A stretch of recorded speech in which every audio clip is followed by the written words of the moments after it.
Hey everyone, this is William Hung. Please check out the podcast called Subfacts with Matt and Mooney. They talk about food, music, TV, movies, and anything pop culture.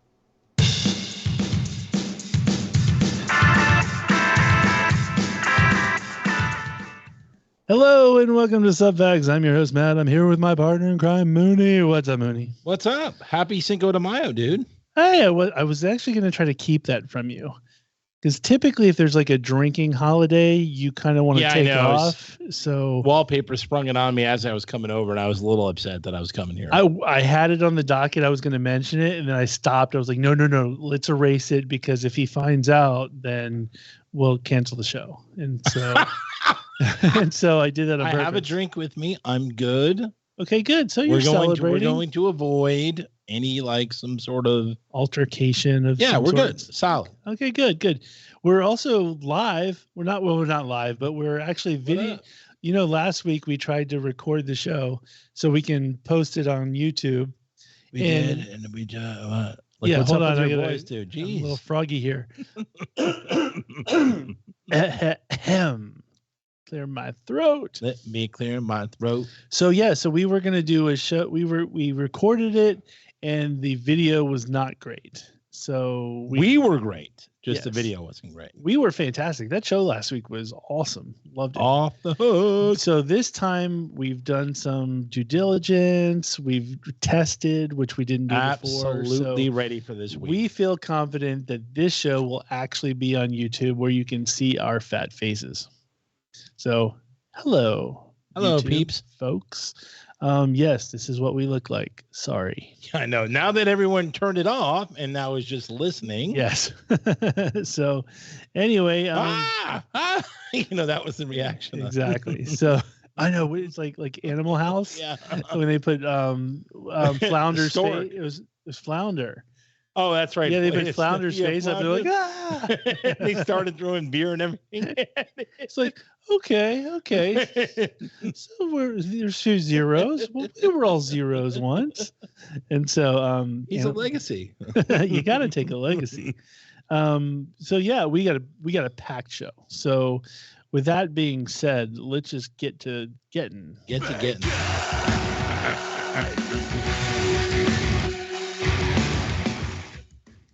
What's up, Brian? What's up, guys? What up? Let me share the warm-up here. El Warmo Uppo. You know I love me some warm-up. Into a better place. All right, we are good. And I think on the video, people will actually get to see the warm-up questions. I thought he would put it in Spanish. El Warm-Uppo? Yeah, El Warm-Uppo. I should have. I didn't think about that. Well, we don't want to confuse our new viewers just yet. Oh yeah, I'm pretty sure El Warmo Uppo they can You think? All right. Hopefully. So first question is, which of these Bill Murray characters would you party with, befriend, and kill? So we have like Peter Venkman, but without from Ghostbusters.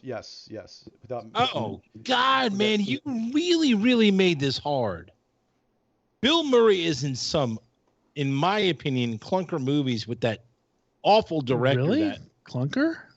Well, he's got that Steve Zissou and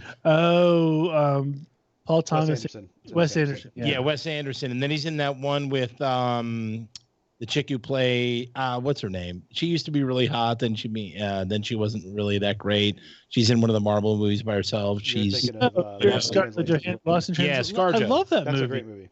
By the way, awful. That movie is dreadful. What, Lost in Translation? Lost in Translation. I love that movie, and I watched Meatballs last night. Still holds up. Yeah, of course. Love it. Meatballs great. Okay, so we have Peter Venkman. For those that can't see, we have Peter Venkman from Ghostbusters. We have Ernie McCracken from I'm blanking on the movie. Kingpin, yes, and we have John Winger from Stripes. John. Okay. All right. I'll let you go first because mine's set in stone. Okay, I can't see. So it's party with, it's befriend and kill.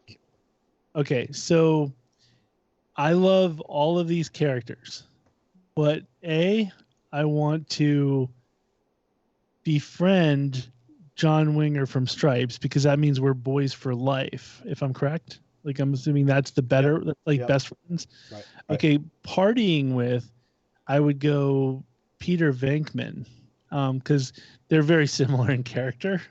And I'd have to kill Ernie McCracken. I love Ernie McCracken, but I think he was kind of a jerk in the movie a little bit. He was, so yeah. I don't think I'd want to I could scrap him because I'm getting the better of the. Oh, but Winger's clearly the best. You're a complete a-hole. Why? You stole my exact answers. That's not like you. That's what I would say. This is a first. Why would you say that? Ernie McCracken is so your guy. That is like 3 of your friends, Ernie McCracken. I would totally party with Ernie McCracken. Like that would be, and really? I would have to kill Peter Venkman, and I would totally befriend John Winger. John Winger is a no-brainer, but you, like Ernie McCracken, is totally in your wheelhouse. Well, you already have friends like him. I saw Kingpin like 3 times in the movie theaters when it came out, but I have not seen it since. So we're 20-something years removed. I don't remember it enough, but like Stripes, I'll remember for the rest of my life. I could quote it right now. John Winger. And like I've seen Ghostbusters 50 million times too. So I think that's where maybe if I go back and rewatch Kingpin, Ernie McCracken might get a step up. I just think his partying with him would be a lot more fun than partying with Peter Venkman. But Winger from Stripes? No, he's befriending Winger from Stripes. Oh, okay. Party with option. Okay, fair enough. All right. It's not a bad call, Brian, because what do you call it? Isn't Venkman like a scientist or whatever? Yeah, he might not. He doesn't know his name. Ernie he was McCracken had like women that like following him and all this other stuff. All right, so second question. Which trap in Home Alone was the best? Ooh, good question. Sticking with the original Home Alone. Right, just the original. So for those that can't see at home, I have some pictures up of like the paint can, the electrocution, the falling iron, the blowtorch, cutting the rope, the hidden nail, the iron on the door handle, the glass the glass Christmas ornaments inside the window and the tarantula. All right, you go first because I screwed up. No, you didn't screw up. You just I didn't think you would steal my answers completely. The one you don't have up there is I love when he covers the entire doorstep or like with steps in ice. That's my favorite. So like they try to get in and they slip and they fall and they like completely go on their back. But if I can't choose that, I think the iron is pretty damn cool. I think for me the most iconic, and I agree we would have actually tied again because the ice is I think the best. But if we're not going to go with that, I think the paint can is the more iconic. Oh, nice call. I think the paint can was definitely the more iconic one. They all were pretty good though. Like the nail one bothered me because that's such a great one, and that should have ended the movie right then and there. But the kid was pretty genius. I'm not gonna lie. By the way, the red thing, the hot thingy against the iron, the doorknob. Who has one of those things? Like I have never seen one of those things in my life outside of a Home house Alone. Ever. Yeah.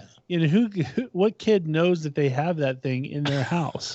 Who knows? Not to mention, to my knowledge, it would melt that quick set lock, pretty quick. The doorknob. But anyway. Yeah, at that heat, it's not. I mean, it's going to melt that doorknob off. But I want one of those things. I don't know what I would ever do with it, but I want one. I think they're used in like the Chicago Northwest area for like melting. Like if your pipes freeze, like outside, you can like stick it in the ice. Oh, like it looks like it would burn through something. Like I think it's for melting ice, like frozen pipes and stuff. Like the ice on frozen pipes. Maybe that's why we don't know what they are. I think that's a guess, but we'll go with that. Yeah. I think, again, that is a guess. But I think check out the big brain on Bry. Only because like one time when I was living at home a long time ago, a pipe was in front of our house, and a plumber came out and he used something like that to melt the ice. Oh, okay. When you were a young nerd? Yeah. When I was a little lad. I know. I was like 15, 16. All right. Next question. If you were a wrestler, what would be your entrance theme song? Is it so can you steal from somebody that's already got one based on you literally have a picture of the greatest entrance theme I was going to say, of all if time? I can't choose that one because obviously that's the best ever. You know, right, well, then say what's your favorite one then? I can tell you what the second one is. You can take this one. I'll give you the. I'll take the second. No, I already have a second. We both agree on the first. Why don't you do it? Yeah. So basically, the Rocky. We'll just say the Rocky of wrestling theme songs is Real American Hulk Hogan. You can't beat it. So if you can't beat it. If you can't do the Rocky, then let's go with our second pick. Okay. Your second pick is going to be not yours. Is not going to be mine. You sure? 100%. I know for a fact. My second pick is Junkyard Dog. Grab Them Cakes. Oh yeah, we're not even close. Mine is Triple H has the game. Oh yes, the game by Motorhead. One. Yeah, it's time to play the game. Awesome, I love it. I used to have that like Motorhead, like I have the Motorhead song playing in like a couple playlists of mine. You know what? Knowing what I know now, you wouldn't have been able to have it back in the good wrestling days. But if like wrestling was cool all over again and I became a wrestler, I'm going to change what my theme music would be. My theme music would be the Saw, the opening of Saw with all those that would be things cool. Turning, and then at the end it just says game over. Yes. Oh, that'd be cool. That would be awesome. Yeah. Yep. Oh, nice. Awesome. There's a boy in band camp. So they're actually it's funny that we end on this music thing because tonight we're going to debut the new music for Mooney's Dugout. We're not doing it. Not doing it right now. It's a little teaser, folks. Little teaser. But then I still got to get the voice. I didn't get it. Didn't get it in time. Yes, it'll be enhanced at a later date. But for right now, we have we're going to have ever growing and enhancing. Exactly type of. Okay, so before it's like in its amoebic stage. Before we get started, just know this week, the week when people are going to see this and listen to it, is Mother's Day weekend. You'll hear this Mother's Day. Yeah, so we're doing a service for those folks who listen to this on Saturday. Happy Mother's Day to all the moms out there. Yes, especially you, Mrs. Mooney. Wow, especially you. Of course. I'm just kidding. I'm actually just reminding you guys. So, if you guys haven't gotten anything for your mothers yet, now's the time.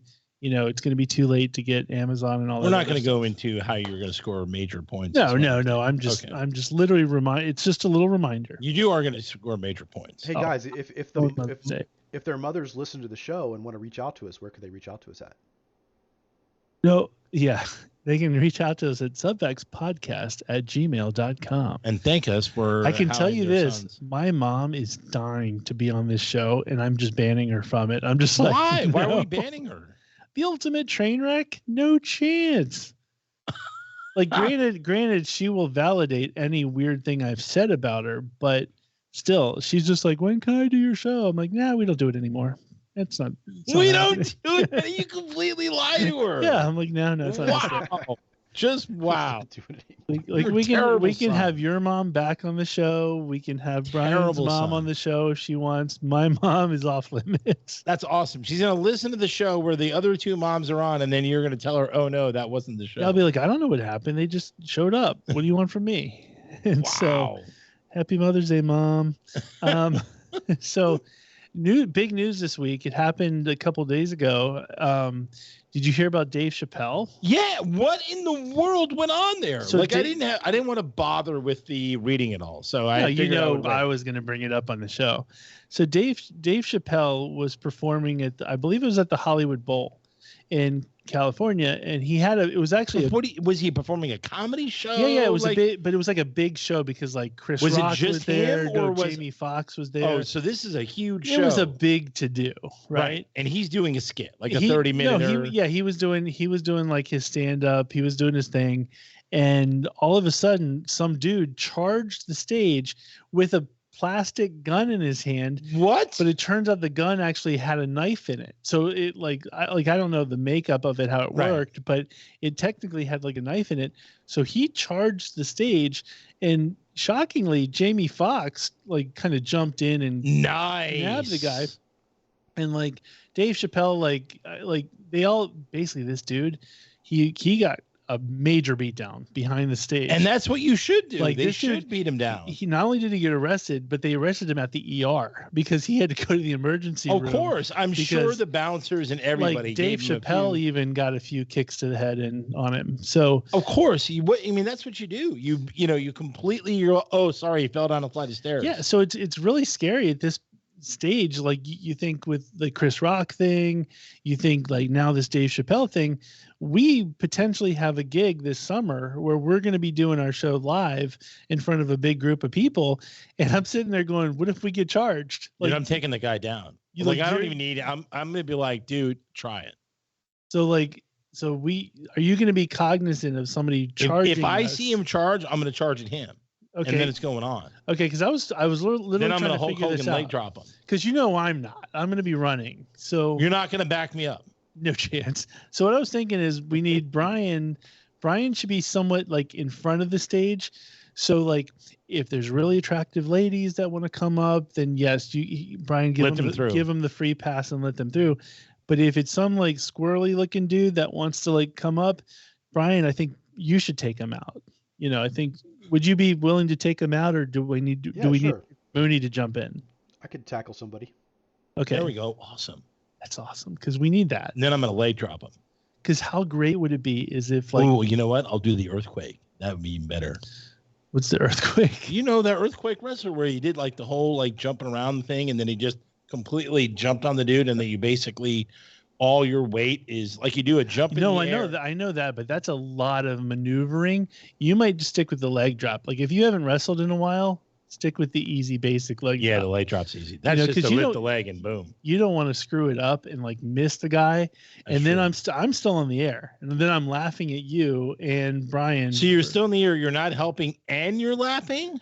Probably. I can't guarantee I can't guarantee much, but I will do play-by-play. I guess the show has to go on as I'm getting into a fight. Yeah.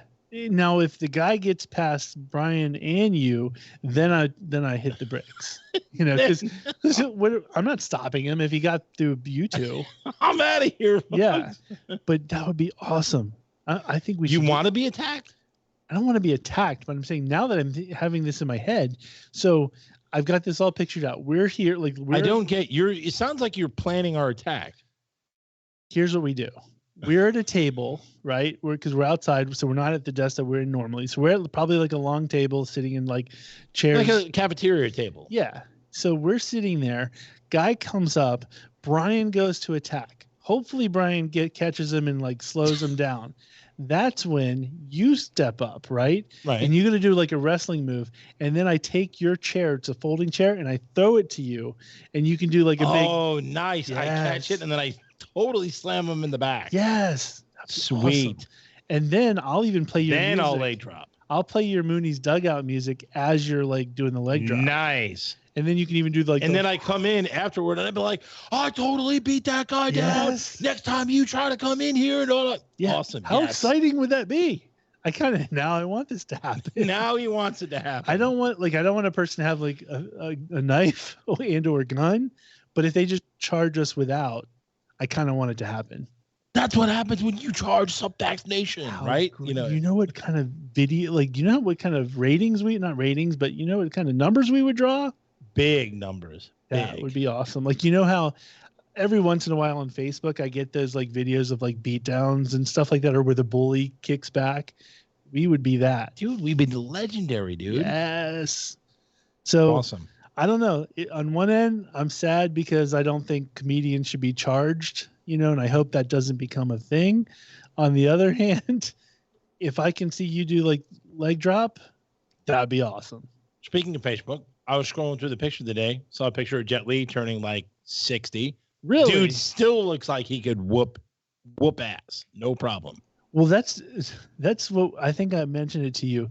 We share the same barber, and she was grilling me for my age, and I can't tell. Like my age, you could go within like 5 I think years. She's upper 4s. I think you could look at me and you could go like, hey, you'd make it within the 5-year window, and that's acceptable.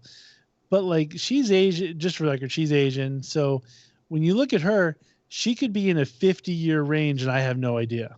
Like she could either tell me, hey, I'm 20, 25, and I'm like, okay.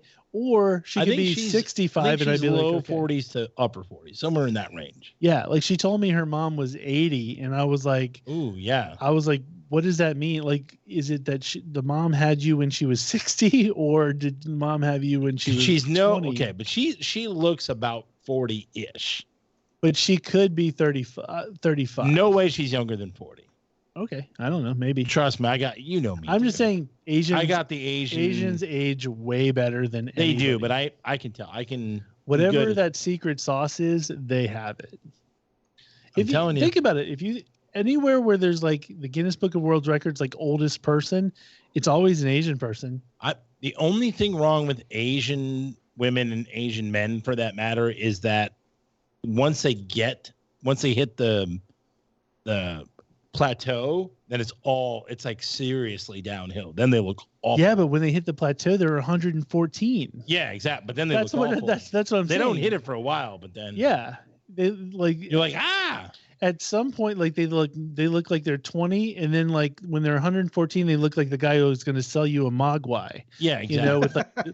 with like the milky eye. Dude, I love that dude. The milky eye, man. Did you notice no one ever has a milky eye other than an old Asian guy? That's true. Why is that? I don't know. I don't even know where the milky eye comes from. How come we don't have mogwais? God, I wish we had mogwais. Like how come you can't how come no one else gets a milky eye? I want a mogwai shop. I want to go in and shop for mogwais. I don't know that I would like. I like the danger of knowing what happens. Yes. Yeah, but remember, he didn't really know what happens. He just got a set of rules. You should have a kid. It's very simple rules. Yeah, wait till you have a kid. You'll get a mogwai. I understand, but you have very simple rules. There's 3 very simple rules. How hard is it to not follow those rules? Well, easy. We saw it in the movie. If your alarm clock doesn't work right, you're going to screw up one of them.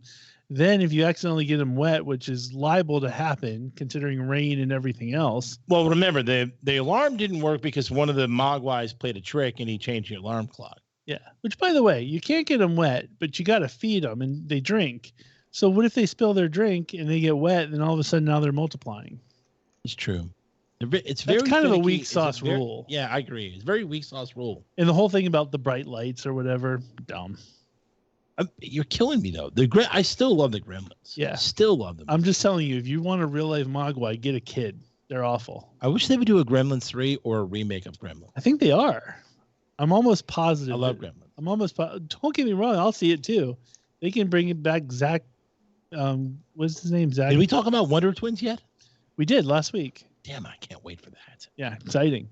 Anyway, Dave, I don't even know where we went with the Mogwais. Oh, big news it came out yesterday. The Rock and Roll Hall of Fame. Oh, they announced their winners. They announced their big winners. Awesome. So, as you guys know, and folks, if you're listening to the very first show, go back 8 episodes. Yeah. Each year, we basically, when they put the nominees out, we basically try to handicap and figure out which ones are going to be the number ones, and we make our picks. Let me say who won, who got put in the Rock and Roll Hall of Fame first. Pat Benatar, which makes me laugh big time. Why? No, because Pat Benatar, if you know anything about Pat Benatar, she always wants her husband to get the credit. So it's always Pat Benatar and Neil Giraldo. No one knows her husband's name. That's the greatest thing. No one knows about him, nor do they care about him. So why does she want anyone to know about him? Because A, it's her husband, but actually he was very influential in her career in the fact that he basically created the Pat Benatar that we know. So I'm sure she thanks him every week or something. I know, but the funny thing is he goes out of his way to try to get credit. So even when they put the nominations out, people are like, Neil Giraldo. But they put the announcement. It's almost like they're just like, no, forget Neil Giraldo, Pat Benatar. Exactly. She'll sneak him in because they let the bands go in too. So, but he's not going to get the shine that he wants. It's kind of why would you want shine? You're not popular, dude. I can't wait to see the show when they actually do the show on HBO. You're not going to watch. Oh, I watch it every year. Awful. But she's going to get up there and she's going to say thank you, had a good time, and then he's going to take 15 minutes. Are you sure there's nothing better to watch? Paint dry. I love it. Love it. Oh my God. So anyway, Pat Benatar and not Neil Giraldo. Awesome. Then Duran, who won the fan vote. Yeah, didn't they win the most votes? Or yeah, that was the fan vote. The only thing that's weird about it is the fan vote only counts for one vote. So there's the voting members, which there's 100 of them. Actually, no, there's not. It's way more than that because they send them out, and the fan vote is literally one of those votes. So That is ridiculously extremely stupid. They should just go, look, if you win the fan vote, you're automatically in. Absolutely. So far since they've done it, everybody who's won the fan vote's automatically in. And they should. I don't know why they don't just say that instead of going, your vote is really just one vote. No, the fan vote ban should be in. You know why? Because the fans are the ones who are listening and paying for the records and everything. Yeah, the fans are the ones that are going to Cleveland to the museum and everything. They're the one going to the museum. They're the one paying for the records, the MP3, whatever they're called. Yeah, the fan vote, in my opinion, counts way more than any of the stupid beanheads that are like music writers. Beanheads and all should that not stuff. matter. Exactly. It should be the fans. Yeah. So all right, who did the beanheads put in? They put in Eminem, first-time nominee, first year of eligibility. He deserves it. I mean, 100%. We mentioned it in that original show. He has had, it was like the most number ones out of anybody in the last, he's got like a record for like 10 or 11 number one albums. Yeah, I mean, he basically owned from 2000 to like 2000. Everything he puts out, the fans love. So. Yeah, so he definitely deserves to be in there. Then the Eurythmics. Awesome. I called that one. Dave Stewart and Annie Lennox. Solid. I love her name, Annie Lennox. You know, Dave Stewart and I are friends on LinkedIn. Oh, stop. Oh, my God. You're friends with 9 million people on LinkedIn. I know, but I got Dave Stewart on there. I'm going to have to congratulate him on his rock and roll. Oh, and I'm sure he'll say thank you, with an Autobot. And you'll be like, oh, he thanked me. And then Dolly Parton, which was interesting because she went out of her way at first to say that she wasn't qualified and she didn't think it was necessary. But she accepted the nom. She did, which she's doing everything right. She should. Everybody loves Dolly Parton. That started that whole conversation. Who doesn't love Dolly Parton? I love Dolly Parton. So does everybody else. She deserves it. Burt Reynolds loves Dolly Parton. We all do. Well, not anymore. He's dead. Oh, damn it. R.I.P. He was awesome. He was pretty great. Lionel Richie. Love him too. Pimp. Dancing on the Ceiling, all that stuff. Dancing on the Ceiling. I actually like Commodore's Lionel Richie better from a song perspective, but hey, I can't go wrong. Who doesn't love Lionel Richie? We had one of our coworkers, remember. By the way, you know the biggest fan of she played Lionel Richie like every day. Yeah, you want to know the biggest fan of Lionel Richie? Who? Saddam Hussein. What? Yes. He was a huge Saddam Hussein was a Lionel Richie fan. Yes. He was a huge Lionel Richie fan. How did you learn that? When they raided his house, apparently his music collection just literally consisted of like nothing but Lionel Richie. And I guess apparently he made it known he was a big Lionel Richie fan. Wonder if he ever went to a Lionel Richie concert or had Lionel Richie. There was an interview where Lionel Richie, it might have been 60 Minutes or something, but Lionel Richie basically said, yeah, he knew that Saddam Hussein was apparently a big Lionel Richie fan. You think he ever signed like merchandise for him and sent it to him? Wouldn't that be great? Because the whole the autograph through the mail thing that I do. Can you imagine if he's like, TTM, dear Saddam, thank you for listening, Lionel Richie. Please don't attack America. Yeah, see, Baghdad's Lionel Richie obsession. Oh wow. Yeah, it's a big thing. That is nuts. So somewhere in hell, Saddam Hussein is going is listening to Lionel Richie. Yeah. And so pretty interesting one with there. And then last of the performer that got in is Carly Simon. I like Carly Simon. She's good. You're so vain. I don't. You're so vain. I like that song. I bet you think this song is about you. By the way, Faster Pussycat does an amazing cover of it. It's awesome. All right, I'll have to listen. Maybe they do. I think you would like it better than the original. It's not better than the original. The original, it's fantastic. I like Carly Simon. Her great. I do like some covers better than the original. Yeah, the Faster Pussycat one is cool. It's just got the sleaze rock to it, so it's pretty good. All right, I'll check it out.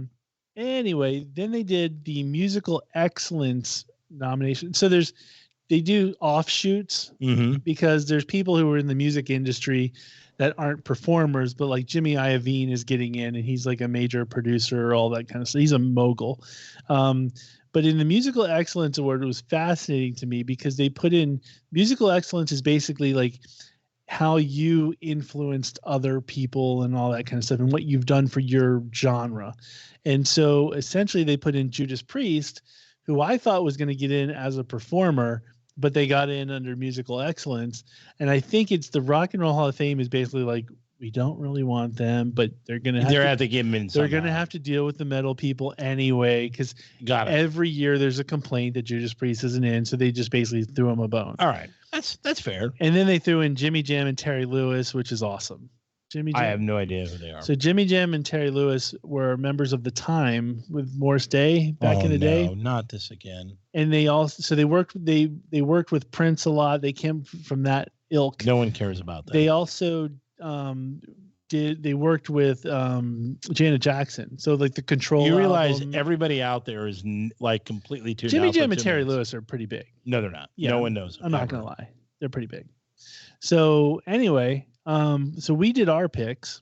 And I was going to see who our picks were, but Brian's off on a completely tangent on the screen. He's doing here. like Google searches. All right. Yeah, that's weird. weird. I was trying to bring up something about more Stay in the Time. Fine. I know you was going with.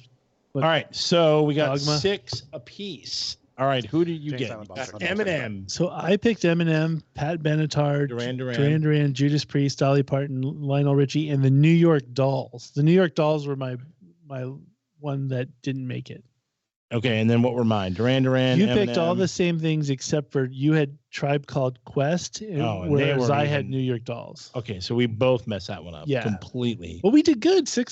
I love it. Think not about bad. it. Not bad. Not bad. If we both pulled. If we were betting $100 on each band, we would have made some money. Absolutely. What up? Yeah. So big ups.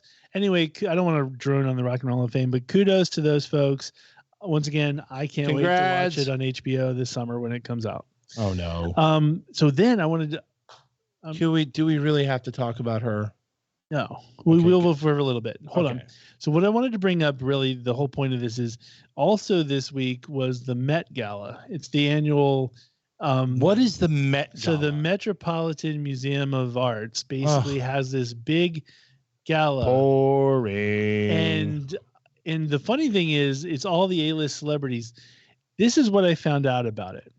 I didn't know this ahead of time. $30,000 a ticket. Shut up. $30,000 a ticket. No. No. That's not even close to worth it. Or $275,000 a table. For what? So like when you see Kim Kardashian or Lady Gaga at the Met Gala, Does it come with a Chick-fil-A? I know, right? They paid like you own a Chick. Do you pay for your ticket and then you get a Chick-fil-A too? You own a Chick-fil-A. Like you should get like a Tesla or something with it. Yeah.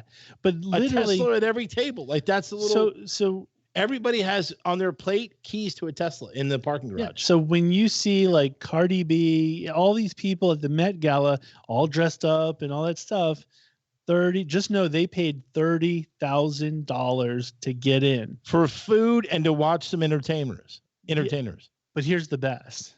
Besides that, you couldn't just, if you had $30,000 and you wanted to go, you can't go. What if I wanted to spend all $30,000 and go? Doesn't matter. You can't go. You have to be approved by Anna Wintour. She's like the editor of Vogue magazine. If she says no, I don't like fatties, you're not going in. She's going to say no, I don't like fatties. Chance she likes the fat. She's going to completely say no to every fatty. Yeah, I do love that. I love the fact that like she has to personally invite you to pay $30,000. So you got to say, I want a ticket, and then she's going to review you in your profile. Yeah, you can't just be some rich schmo and get in. You got to be. Wow. Anna Wintour has to bless you to get in. So like Jesse Plemons, he's made probably enough to pay for her ticket through acting. She's going to go look, your face is like garbage can. Exactly. So no. Garbage can. He does kind of have he does have a garbage can. He has a face that like somebody walked over with cleats a lot. Yeah. Like that kind of thing. He does have a really stark, him. Ugly face. I like him, but yeah, Anna Wintour is saying no chance he's going in, which is weird because like what if like I know in this case Pete Davidson and Kim Kardashian went, but like what if you or I strike it rich and we marry a hottie? We marry Gemma Chan. Right. And we go, hey, Anna Wintour, we each have 60,000. We got 60,000. We're trying to go. Me and Gemma. She's like, oh no, Gemma can go. You got to be outside. I got to know that's happened. It had to have happened. What? Oh man, that's like maybe she says you got to buy a table. Maybe that's the thing. Yeah, maybe she ups your price. Yeah, but like if you're ugly, you pay 50,000 or 100,000. Yeah. So when the Met Gala happens, and I have to read all the news, the pop culture for this show. What happens all the time is you get the, oh, this person wore this and all this. I don't care. I think the Met Gala obviously is you stupid. do care a little bit because you're bringing it up. I'm just saying nobody should care. What bothers me is I see these headlines and it's like Billie Eilish shows cleavage or whatever. Okay. At the Met Gala. So you obviously want to click on it and see. But here's my thing. Why do they keep trying to make her attractive? She's not hot. I don't understand. She's not. Why would anyone click on it? Who cares? Like I'll look at anybody's cleavage. If you put cleavage in a headline, I don't care who it is, I'm going to click on it. See, I wouldn't. I would want to see who the person is. But then it bothers me that like why do these writers try to make her attractive? Why can't they just go like she was there too, but check out Gemma Chan? You know, I don't understand. I don't understand because people like you who click on it. That's why I have to click on it. Like I see. Everybody is like you. The normal people that don't care like me won't click on it. I'm just saying, writers out there, when you're going to put cleavage in a headline, make the link go to a hot person. Yeah, like Olivia Wilde. Yes. Oh, by the way, Olivia Wilde, did you hear what happened to her? No. Oh, this is awesome. Okay, so Jason Sudeikis and Olivia Wilde were married. I love Sudeikis. So that's my dude. So they were married. They got a divorce. So man, that sucks. Sudeikis is a pimp. So he essentially wanted custody of their kids. So it's the whole like you got to go to court type of thing. So she was basically she was doing something on behalf of a movie that she did, like a TED Talk. I don't know if it was a TED Talk. It was some kind of I think it was like some kind of an award show. It was at CinemaCon, and she was getting an award for a movie she directed. Okay, she was getting an award. So the process server basically bought a ticket in like front row. She's getting an award, and he's like, "Hey, by the way, you're being served." So she got served, like she's getting an award, but she's also getting served papers to go to court. That is insane. It's fantastic. Like I always thought, like, I heard she handled it though pretty gracefully and was like, okay, she cool. did, and also Jason Sudeikis didn't know that's like right. When you do that stuff, you have no clue or how they're going to get to the person to serve them. All you do is pay for the service, and then they do it. So he's definitely not at fault for it, but like being a process server would be pretty awesome. Like you're in a weird way, you're a little bit like Private Eye because you got to kind of find the person, you stalk them out a little bit, and then you have to figure out like how you're going to serve them because you have to know who they are. You have to prove you would enjoy being a process server. Yes. Like you would have been like, oh, you got served. And then you would DMF them. This person took it to a whole nother level because they're like, well, she can't say she's not her because she got an award. Yeah. You know what I mean? So I'm just going to buy a ticket, wait till they call her name. And then you're going to, that way she's acknowledging who she is. So and you're going to pounce. Boom. You're going to pounce. Yes. You would love doing that. Oh, it'd be so great. I would suck. I think I would be like Fletch too. I'd like to wear different costumes. Like I would act like I'm at Starbucks, and then I'd be Gordon like Liddy. Yeah. John Cocktoson. Yeah, I'd be Mitch Kumstein. But I would be like, I would pretend to work at Starbucks. I'm like, oh, is there a Susie? And then the person would come up. Oh yeah, here you go. Boom. It'd be awesome. But I would love the whole dress up thing. All of it. It's me. It's all ball bearings these days. Yeah. Would you be a process server? Like, no, I would suck at it. Really? I don't like giving people bad news like that. You enjoy it. Like I do. I would do. Like even if it was like my grandparents, I'd be like, "Hey, Grandma, you got served." Oh, you know me. Like if they even came to me, I'm like, "You sure you really want to go through this? This kind of sucks." No, I would serve. Although if it was in a rough neighborhood, I probably wouldn't want to serve in a rough neighborhood. Why? You get along with everybody in a rough neighborhood. You told people a million times. That's true. You can survive the roughest neighborhood ever. I do, but if like there's a you chance, speak that language. If there's a chance I'm going to get shot by serving somebody, I'm not trying to do that. So I got to be. But in the apparently, suburbs. you know the language, and you'd be like, "Oh, I do." Like I would get into the club. You would assimilate. My problem is you can't serve somebody once you're in the club. You know, you can't like. Oh, you can't break. Like, what is it? Fight Club? They have certain rules. Have you ever seen like those mafia movies where they catch the guy with the wire? Oh yeah, they're done. Yeah. What do you think? I'm going to be that guy? No chance. I'm going to be that guy. I would be like, hey, I was supposed to serve you, but I'd rip it up right then and there. I'm like, I didn't see anything. That's how I do. But like, wow. No, but if I was a process server in the suburbs, hell yeah. Like, I mean, if like, or especially like in a rich area, that's what I'm saying. Then it's super easy. Oh, that would be awesome. Right. Then you just pose as like the guy, there like, for maintenance for the pool, right? Is like Smedley Van Housen there, please? Right. Exactly. You're the pool guy, the AC guy or whatever, or you're hanging a picture, like, an expensive picture. Yeah. I wish we could find, like, since this whole thing with Olivia Wilde, I wonder if there's like a website out there or something that shows like awesome ways people have been served. Like that would I'm sure. That would be pretty awesome. I am sure there is. Yeah. And so Brian and I were talking about this prior, and he was reminding me that in Pineapple Express, Seth Rogen was a process server. And so I only saw that movie once. Yeah. Barely got through it. So anyway, that's something that I want to be a part of. The other thing I thought was fascinating, and I think I definitely miss, I've been married for 15 plus years. I miss the whole, like, the dating. I miss the whole dating services. Like they had dating apps when I was single, but not to the extent that they do now. Like, right. I mean, you way surpassed Match. Yeah. Like back in our Match day, started it, but now it's like, yeah.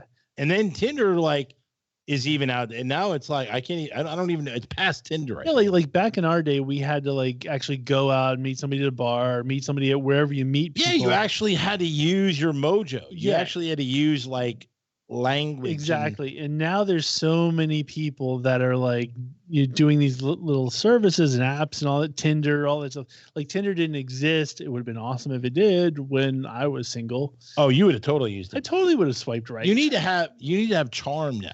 I mean, then you need to like go up to people. What's your name? Like, how you doing? My name's whatever. Yeah. Nice to meet you. All that kind of stuff. And I totally would have catfished people too. Don't think I wouldn't.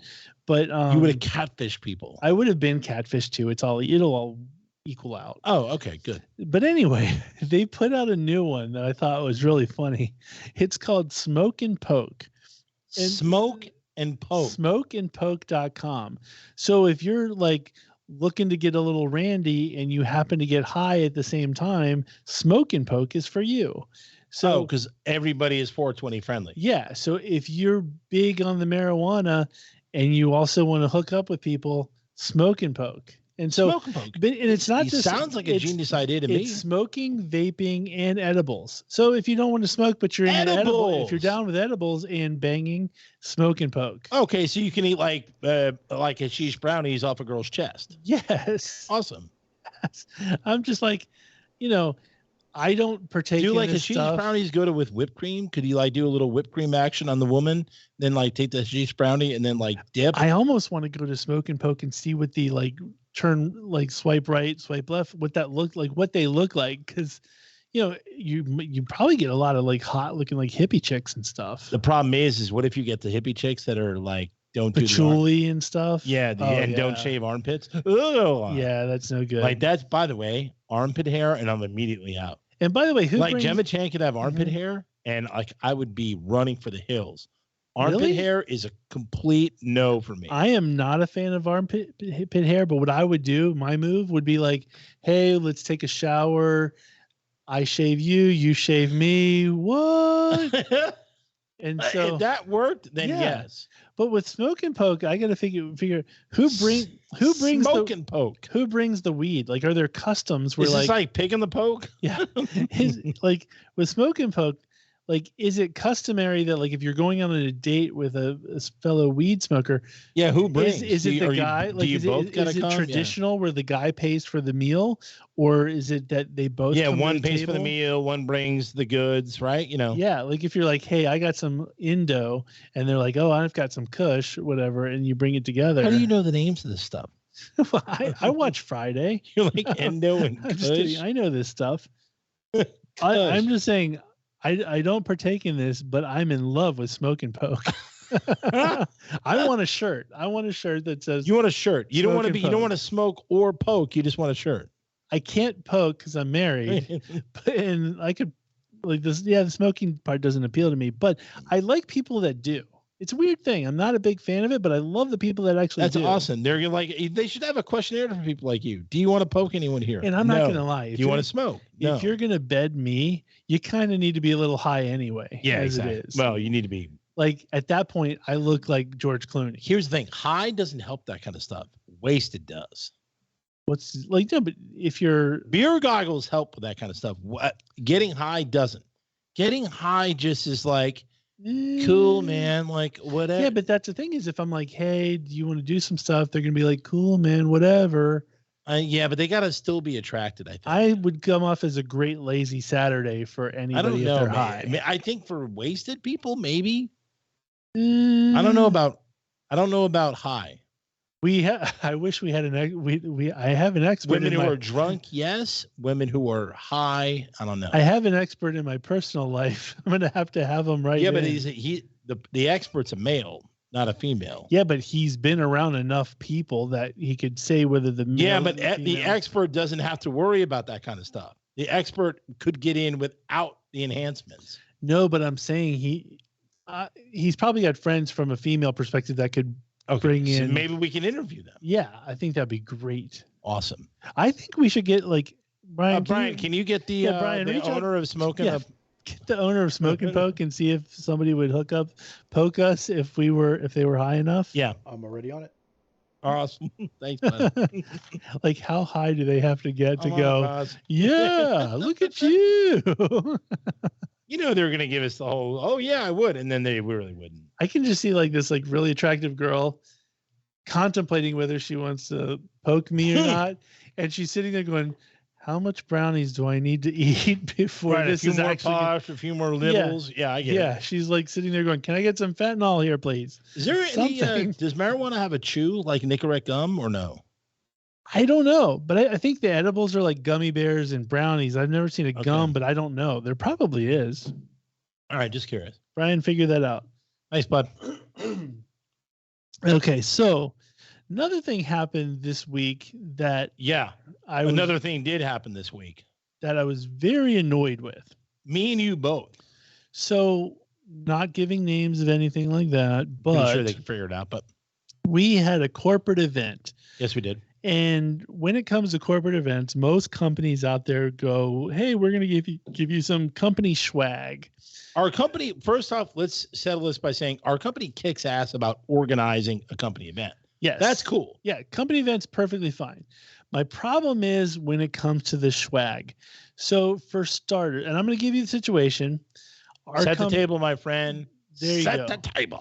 Our company had a thing. Everybody's company has different departments, so it's not changing anything that anybody else doesn't understand. Yeah, we're not recreating any wheels here. Yes. So each department was basically given a color, and there was a T-shirt you had to basically go to an event wearing your T-shirt's color. And the company, and it sounds good in concept. Yes, the company was like, "Hey, we're going to give you shirts," but they said, "Here's your order form." What about the color? Are we tackling the color? No, we'll talk first? the color too. But I want to give the order form came out.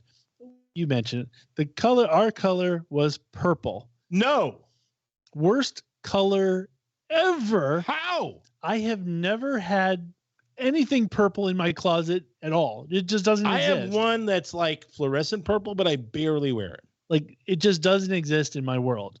So they were like, "Oh, well, we're going to supply shirts. Don't worry about it." But who chooses purple? Dumb. Unless you're Prince, dumb. Prince can get away with purple. But I don't even know why purple's a color. Like, why is purple even a color to begin with? Because it's part of the rainbow, the whole violet and purple thing. Right, I get it. You can't escape the rainbow. Like, they can't get away from that. But there's so many other colors you're landing on before purple. If they hit orange, I would have had enough for everybody to go around. I'd been like, Flyers, you're all wearing Flyers jerseys. What's up? Although I was going to say, who has who has purple in a game piece, right? But then I remembered Clue as Professor Plum, which was purple. A good point. But so anyway, they go and give us this order form, and the order form, everybody, by the way, people were coming up to me going, "Oh, you'll be fine. They have large sizes." Yeah. And I'm like, "Oh, good. Large Let me see it." Sizes, meaning large. The order form comes our way, and it only goes up to 3X. Only 3X. And I'm like, "Oh, so how is this going to work?" And everybody's like, "Oh, that should be plenty. That should fit you." Plenty. And here's the thing. The sites that they order these T-shirts on are you always have to subtract at least a size and a half. because it's never an exact. It's fit. never a 2X. It's never a 3. Like the people who order 2 weigh like 150 pounds, and they're like, "Oh, the 2 fits perfect." But I'm like, yeah, a 2X fits you who wears a medium perfect. Yes, exactly. And the thing is, we have talked about this in the past. I don't know why skinny people, for some reason, think the fattest person in the world, like Tammy from 1,000-Pound Sisters, is going to fit in a 3X. They all do. They just think go 3X covers 3X everybody. Is a tent. It fits everyone. What One I don't size fits all. Here's the logic I don't understand at all. They go, hey, for everybody else that's in the normal size mode, they go, oh, maybe you're a medium, maybe you're a large, maybe you're a small. Yeah. Right. But when it comes to obese people, they're like, oh, 2X will fit you, no problem. Yeah. Really? The same 2X that fits, the quarterback, the guy who just broke his, leg and now is having to work in a corporate environment and can't play college football anymore. That guy who's a stud, ripped, has a 2X. That same 2X is going to fit me? Yeah. They don't. In my belly? Yeah. And here's the thing. This bothers me too.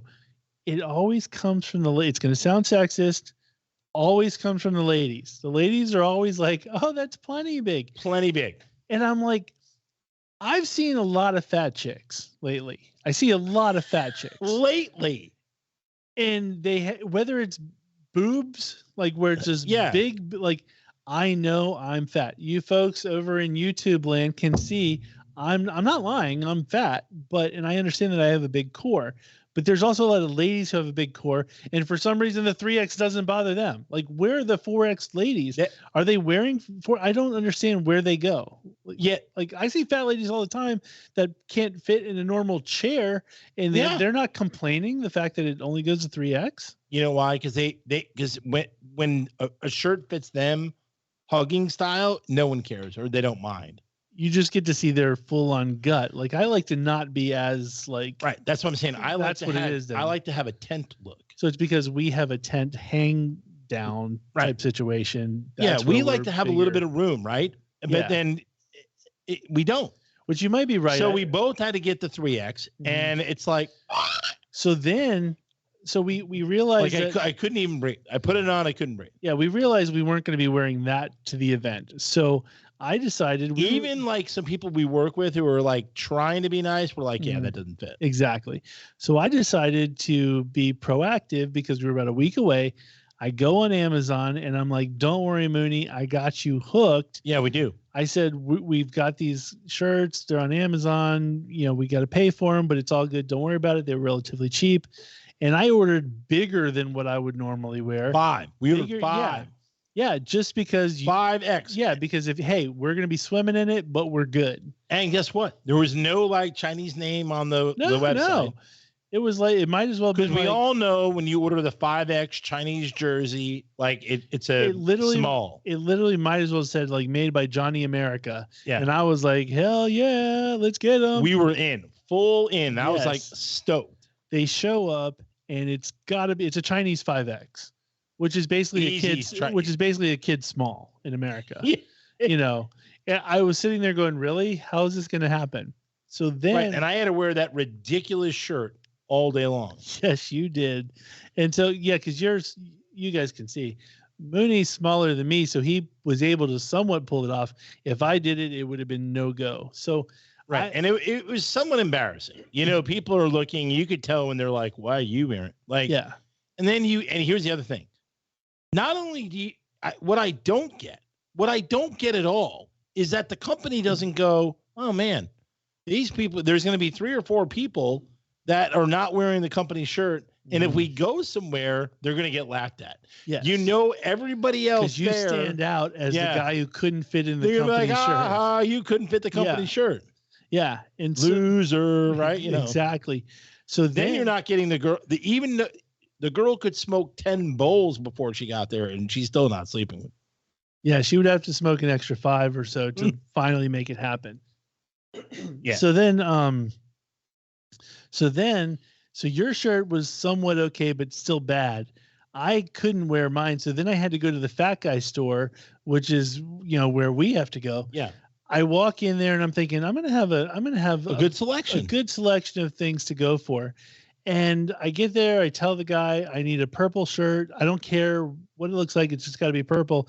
And he's like, yeah, I don't think we're gonna have any of that. So I'm like, great. So this is my only option. Fortunately for me, in the clearance section, there was something. I found 2 shirts.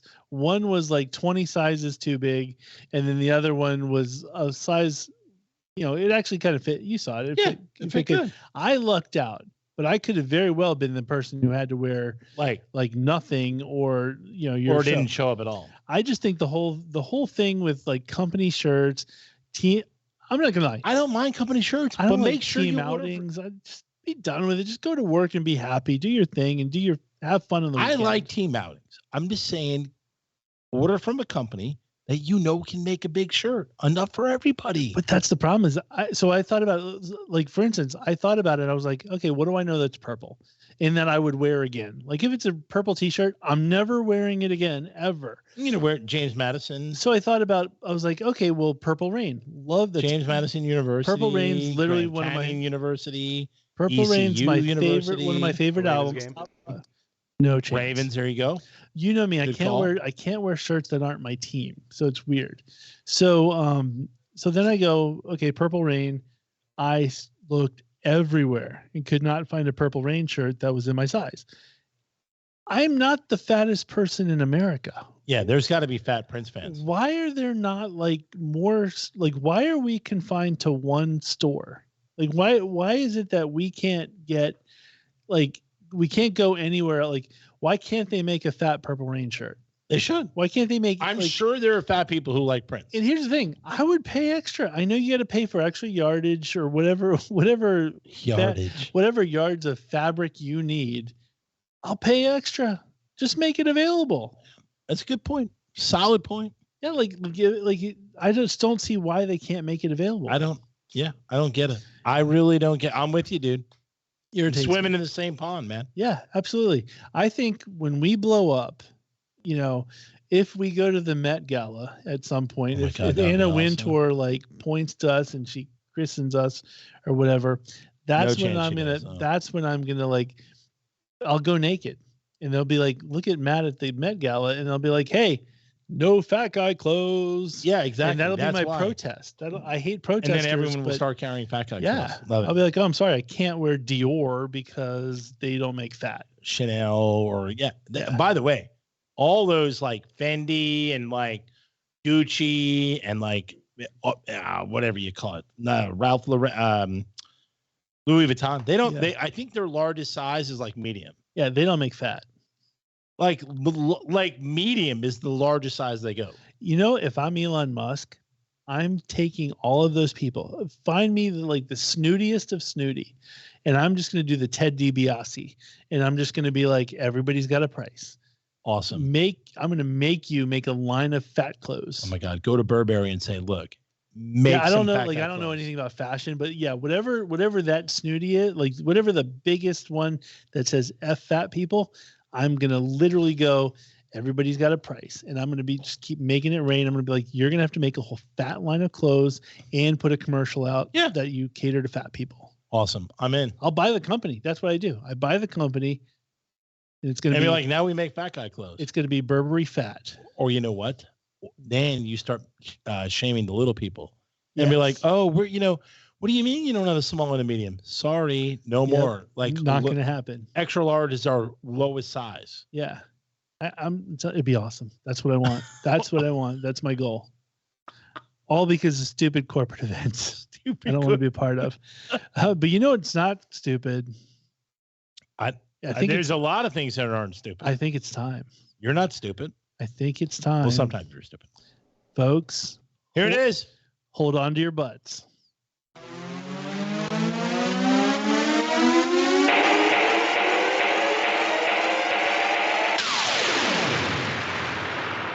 Mooney's Dugout. Dude, I love it.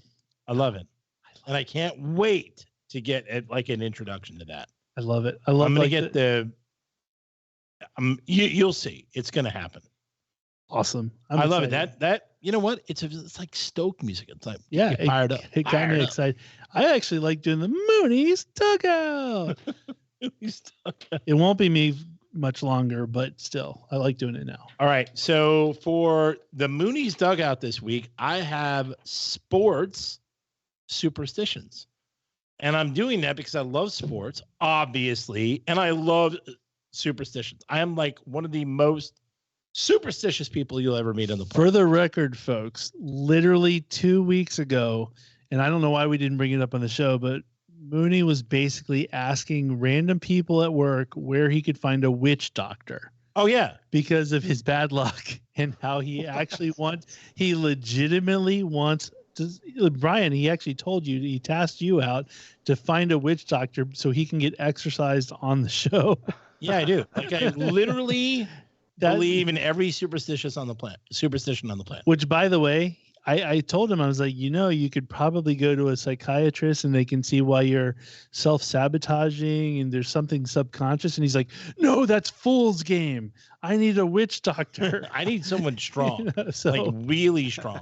So psychiatry doesn't work. Witch doctor works. Absolutely. So, I mean, to give you an idea of how superstitious, I was at a Jets game and I was talking to one of the guys, we were getting along with the people that were sitting left of us, sitting to the right of us.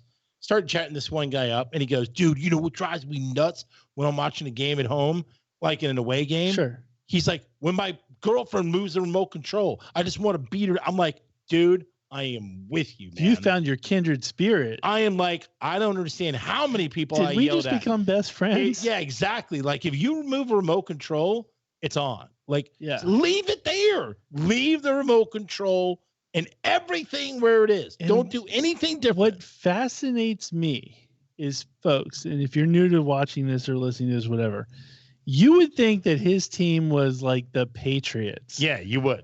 But his team is the Jets. Awful. It's awful. How can you even be superstitious if your team sucks? You know that they're going to suck. They probably wouldn't have won any games if I wasn't superstitious. So your somewhat random luck has gotten in 1 or 2 wins. Maybe. Okay, because like my team sucks and I know they suck. So there's no superstition. You know how I am. Like I'll do anything to try and find a pattern. I will say the last time the Flyers were in the Stanley Cup was in 2010, and for that whole season, there was something to be said about if my wife was in the room when the game was on, they would win. So like she would be sleeping and I'd turn the TV in our room on just to but that's as far as I go. Yeah. But I'm rational and I understand that. Wear the same visor or rotate the visor as it needed, all those things. So some sports superstitions for you. There's a lot out there. I would love for people to write in with what they know, but here are some that I looked up that I thought were pretty cool. Boom. Brian Urlacher ate 2 chocolate chip cookies before every game. I do that before I go to the bathroom. Exactly 2. Not 1, not 3, only 2. Were they like Otis Spunkmeyers? He didn't say, but he said he just had to be chocolate chip cookies, and he only ate 2. Because in his case, he's a big dude. He could have got one of those big Mrs. Fields, or like the crumble cookies, which are huge and like completely filling. Can't even eat one, and then it's. I'm sure I could down a few. You probably could. So I thought that was pretty cool. I mean, Michael Jordan, and this one's probably well known. I didn't know it. He wore his UNC shorts under his Bulls shorts for every game. Really? Like the actual shorts? Yeah, not like underwear. Remember, though, because he played in the time where the shorts were a lot tighter. That can't be true. He did. That's what I read. No, because like when you see him, like, because in the 90s or whatever, they got longer, but they got more like. Yeah, but no, not the college shorts. The college shorts he played, his Bulls shorts were much longer, but you would see if there was another set of shorts underneath it. Probably not, because if you look at the UNC days, they were a lot shorter.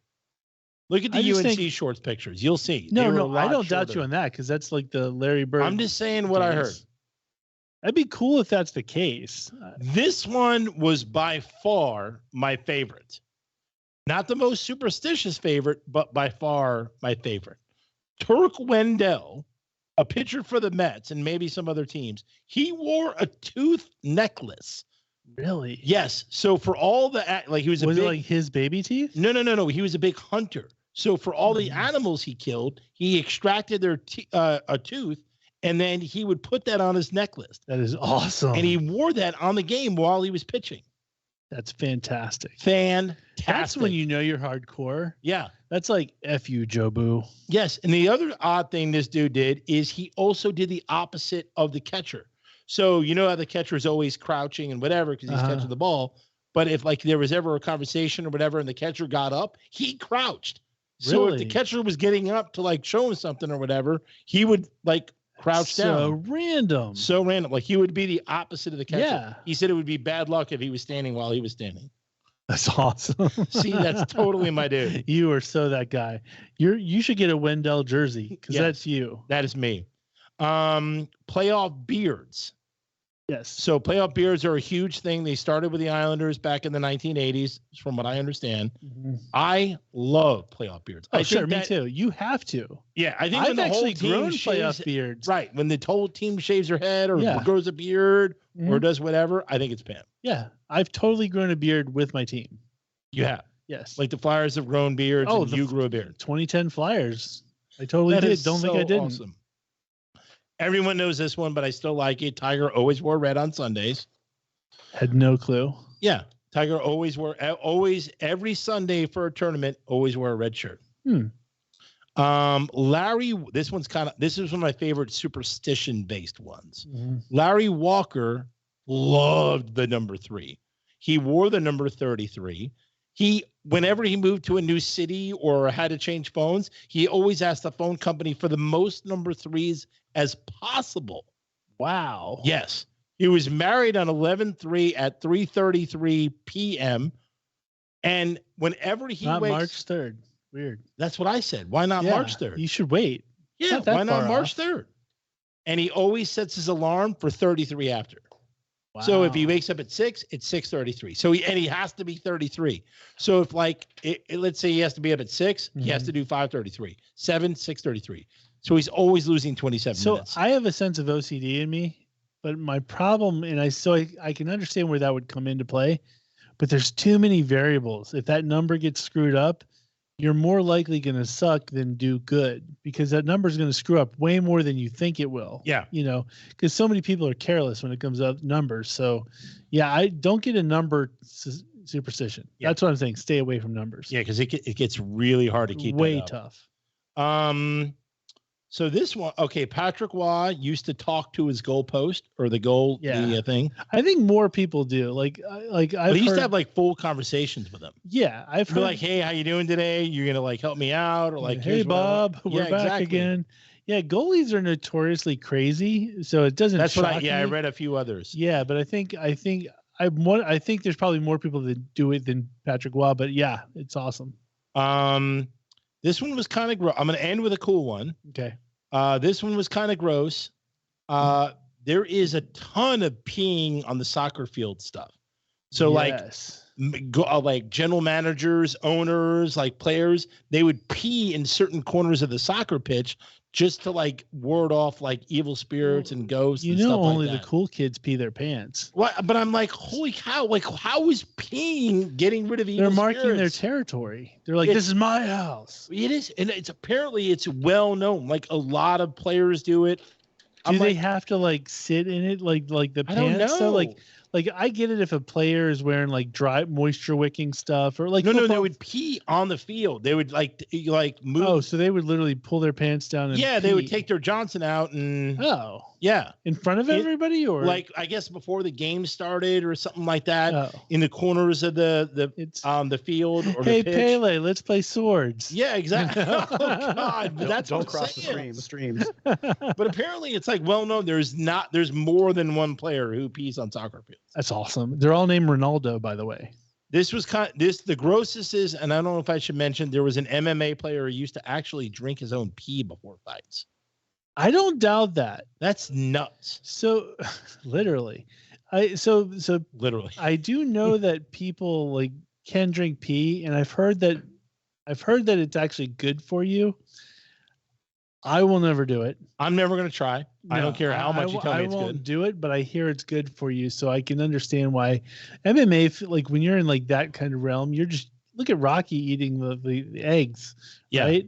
So it's a little different than pee, but yeah, I get it. No, I know, but what I'm saying is a lot of those bodybuilders and stuff like of that ilk. Yeah, they'll eat anything. They don't care. It's if it's protein or if it's good for your body. Protein. Now pee's got protein. I didn't say pee. I'm just saying they'll eat anything. Like I used to live with a bodybuilder, and so if you told him urine had protein, he would be like, he probably would. Don't get like I would go home and he'd be like taking like tuna fish and like mixing barbecue sauce in it, and I'm like, tuna fish and barbecue. I'm like, sauce. Who does this?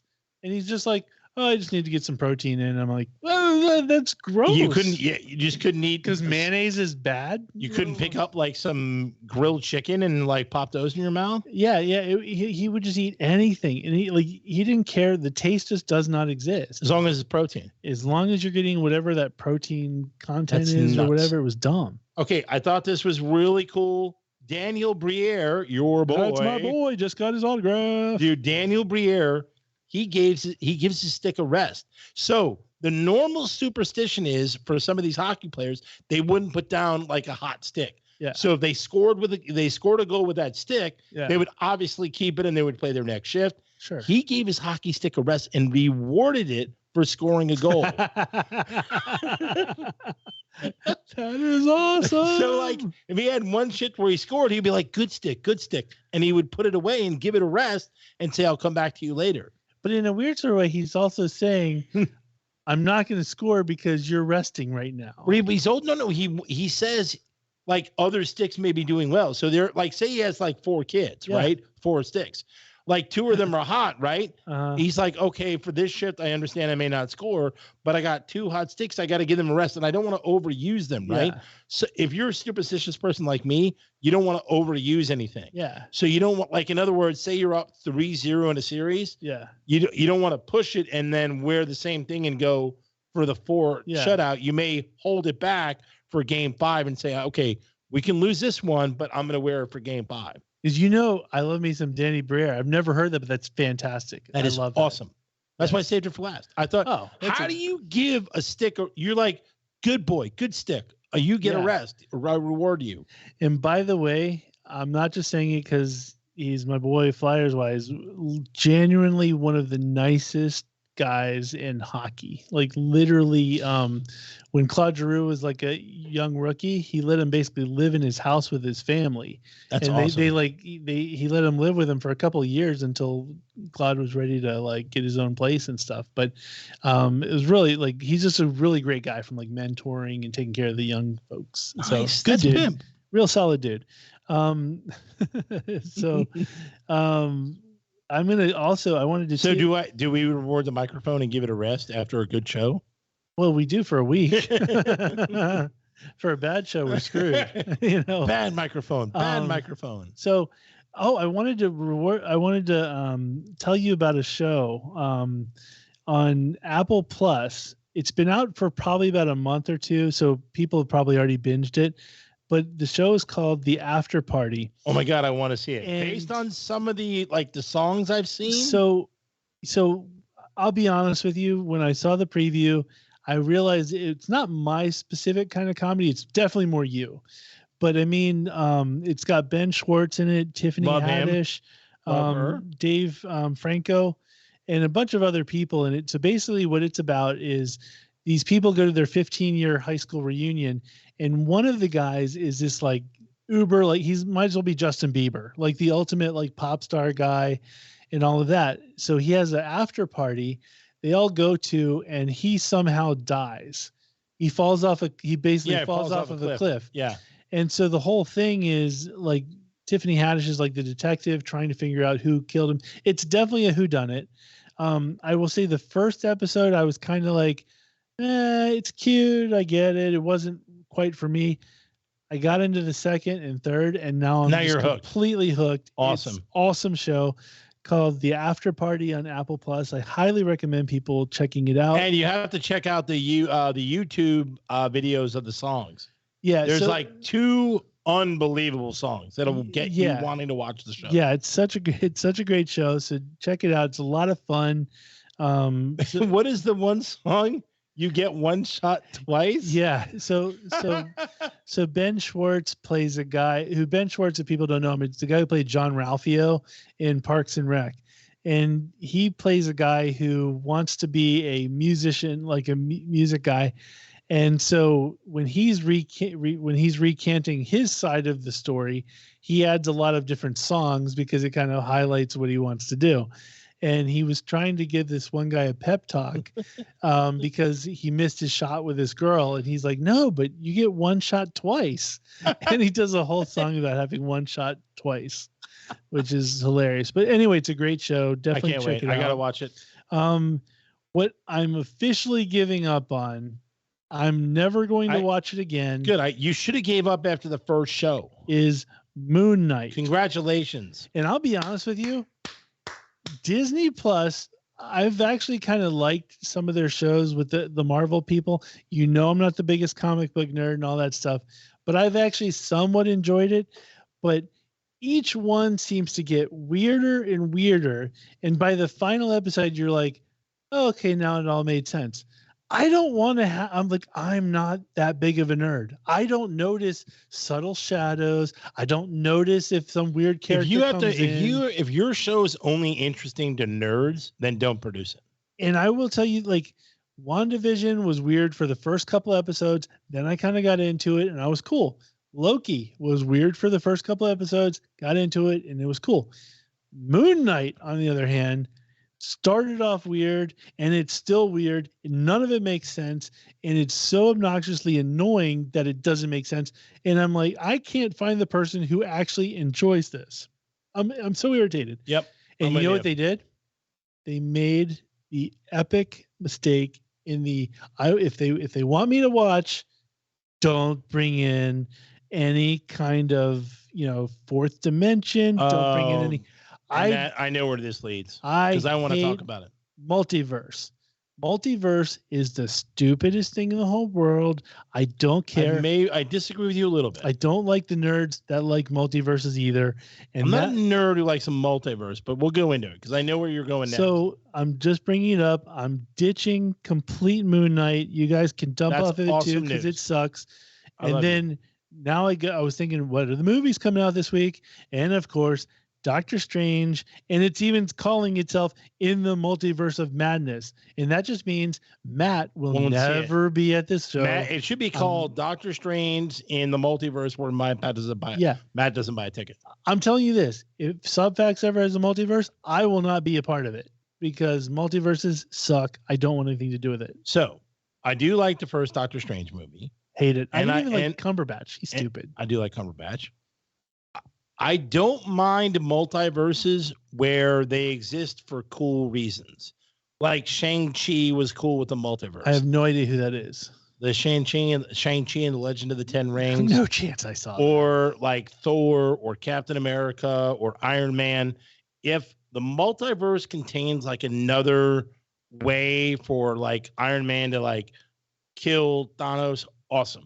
Like I like when the multiverse is used for good. With characters that are interesting. Here's what I hate.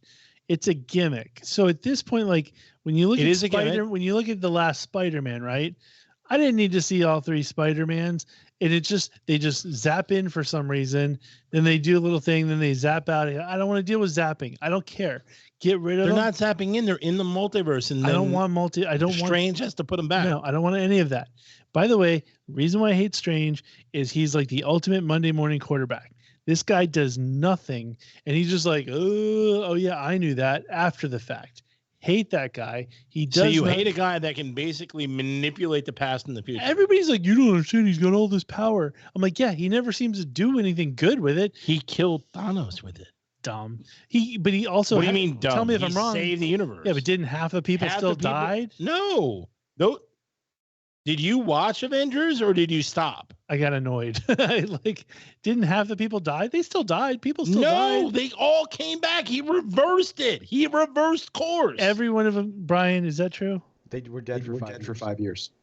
They were still dead for 5 years. But they came back to life. Well, if he was really good, they wouldn't have died to begin with.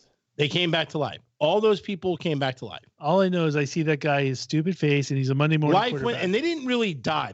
Life went on for 5 years, and then they came back as their self. He's all like, "Oh, I've looked at every single variation, and nothing works." But they were dead to their families, and it was still living for 5 years. 5 years. Yeah, okay, so it's just like not talking with someone for 5 years. Does that automatically assume they're dead? Right, and then they appeared back as in the instant they left. Right. They're never right. When so you come back, if you had a brother that was 4 years younger than you before the snap, he's now a year older than you. Dumb. If you were snapped. Oh, but I still have a brother. Thanks. Yeah, but then Thanks, he's never going to be right. They're never right. They're somewhat off.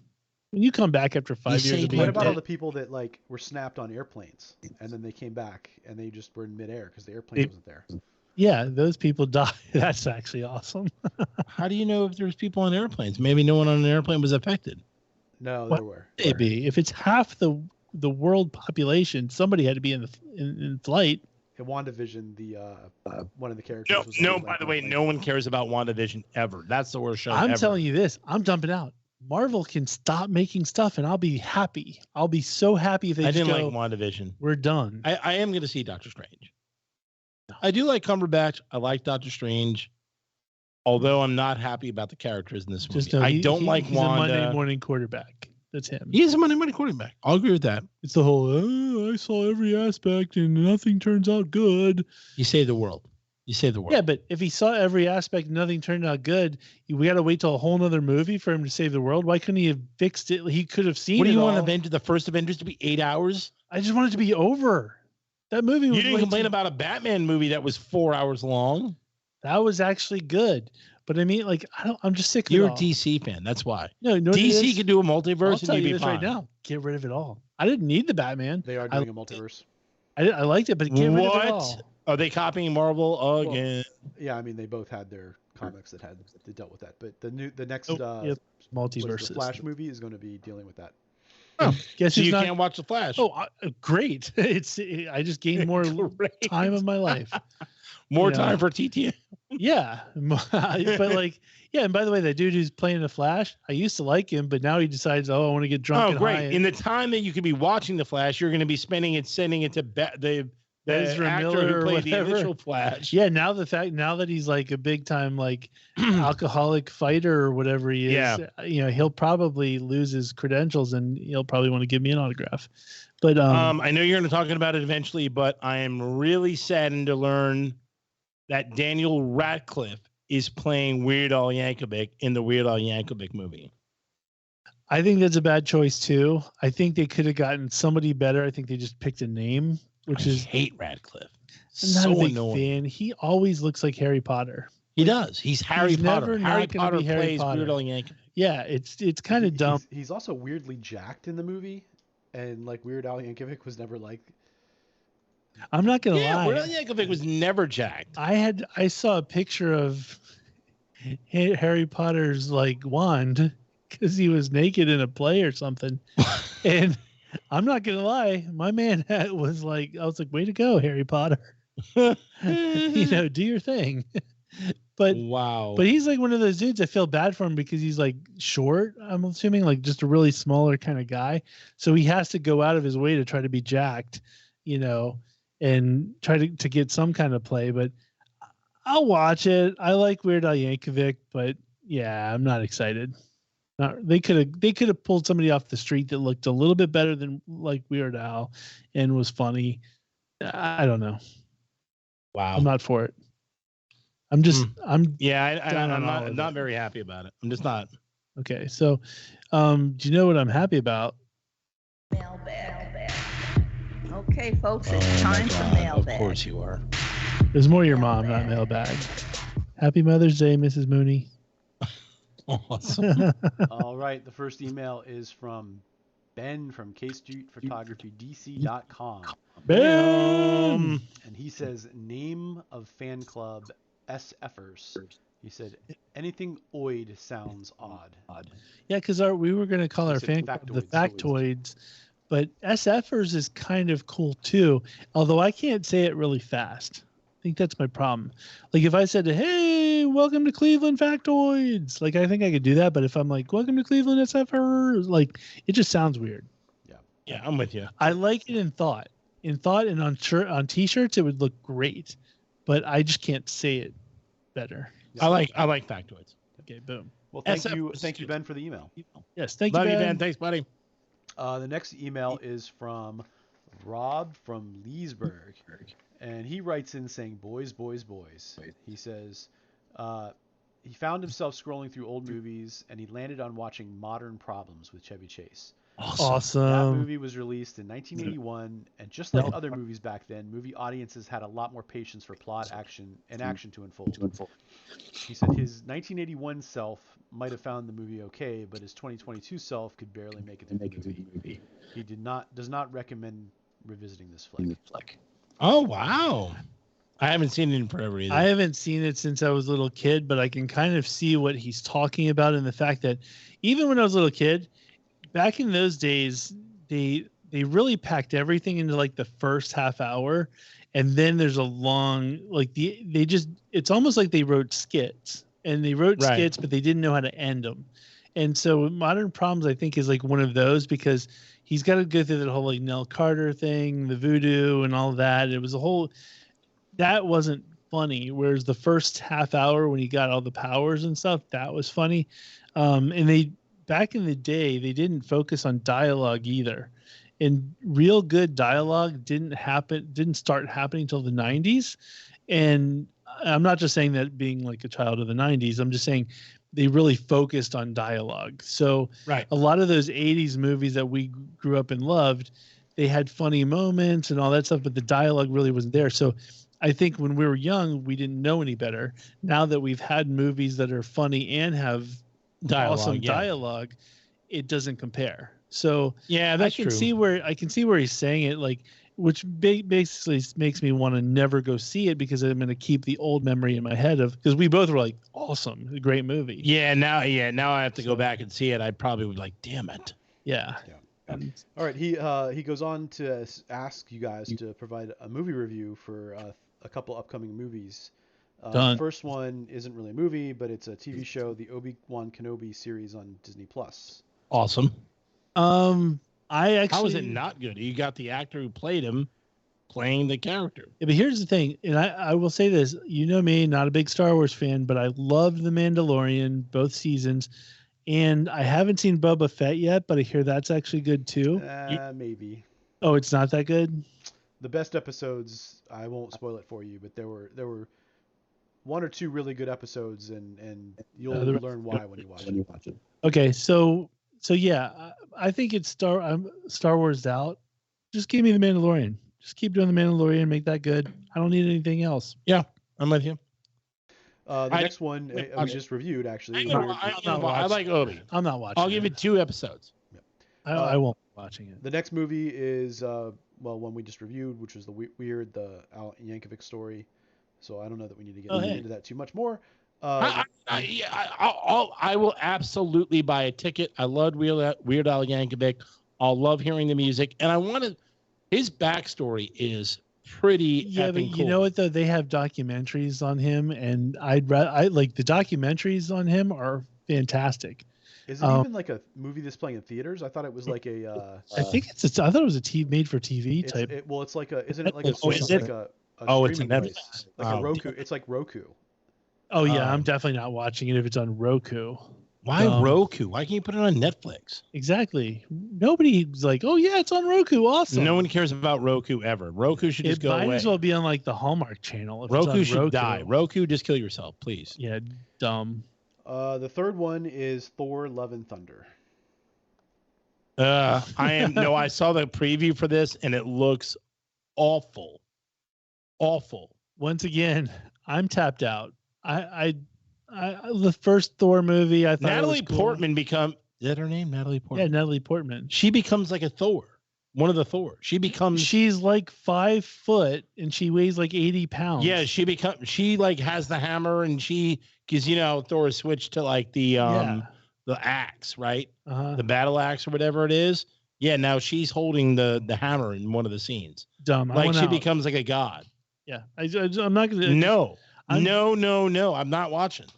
Mark this on the calendar. I'm officially tapped out. I don't care what Marvel it is, unless Alanis Morissette's in it. I'm not gonna watch it. Done. Oh, so what if it's Jay and Silent Bob versus the Marvel characters? Okay, then I'm watching it. But I mean, but if there's a multiverse, no chance. Ooh, wait a minute. What if it's Jay and Silent Bob? Oh no, wait. What if it's Clerks Multiverse? Ooh. And it's all within the Kevin Smith right. realm? What if the movie is called Clerks 3 Multiverse? I know they're making a Clerks 3. That would really piss me off big time. But you would watch. Yeah, I would still have to do it. Marvel. I'm just not doing Marvel. You know why? Because I think you would think Kevin Smith, if anybody, could make a multiverse. Yes. Now I would watch 1,000 Pound Sisters Multiverse. Oh, Jesus. 100%. They just go to different buffets. It would be awesome. Oh, God. That's the multiverse I want. All right. So Rob, he leads John Panay around the world in 80 buffets. Yes, it would be awesome. Yep. So Rob ends with asking Mooney about the New York Jets and probably their best draft ever. He wants your thoughts. I loved it. I mean, I was on my, I couldn't. I was on cloud 9, and if there was a cloud 10, I was on that. To get 3 first-round picks, you got the best corner coming out of college in Sauce Gardner. Then I like the fact that his name is Sauce Gardner. I can't wait. That might be one of the best nicknames ever. Yes. Then you get Garrett Wilson out of Ohio State, whose leaping ability is off the charts, and this guy's got hand control galore. And then you get Jermaine Johnson out of Florida State, who was slipping the entire draft because everyone wanted an offensive tackle or wide receiver, so he kept slipping, and the Jets just jumped up. He's falling. He can't get up. Exactly. DMX. And the Jets just grabbed him. Can't get up. And I couldn't have been happier. And then we got Breece Hall out of Iowa State in the second round. So the only disappointment was I did want a guy named Chad Muma out of Wyoming, and we didn't get him. Very disappointed. Yeah, I didn't pay attention to any of it, but I did see the people who you guys got Jahan Dotson, who could be a good receiver. The dude from Penn State. Yeah, but when I saw the and you got what's his name? Sam Howell. Is he related to Thurston Howell? No, he's from UNC. He's a quarterback. Oh, boom. Solid. I don't pay attention to drafts. We talked about this last According to Wallpaper, he's the steal of the draft. Oh, great. But I look at the Monday morning quarterback people for that, and it seemed to me that the Jets kept getting A+, whereas everybody else was getting B's and stuff. So the Ravens got seriously good grades too. They if I could have any other draft, the Ravens would be mine. Oh, okay. They got a stud safety out of Notre Dame, and they got the best center in 15 years in Tyler Linderbaum out of Iowa. Love him. Boom. Awesome. Well, thank you for the email. Yeah, thank you, Rob. The last email is from JT from Reston. JT. And JT writes in, if pro is the opposite of con, is progress the opposite of Congress? Is pro really the opposite of pros and cons? Oh yeah, good point. Yes, dude. No, I was thinking professional. Oh no. Yeah. I don't know if we can answer that question because it's political. Away from the politics. Yeah. I mean, we can't even begin to answer that question. I don't know that it's a joke. I don't think it's a joke. Yeah, it's a joke. We can't. Yeah. He writes in, he says, you guys really dug your own grave on this one, and we all saw it coming after last week's episode.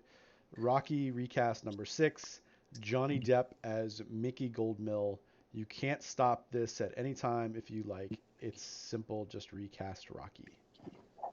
Not going to recast Rocky ever, but I will highlight the fact that oh my god, you know what we do? They came out with all we got to do is recast Rocky and put the same characters in the same roles. Oh, there you go, boom.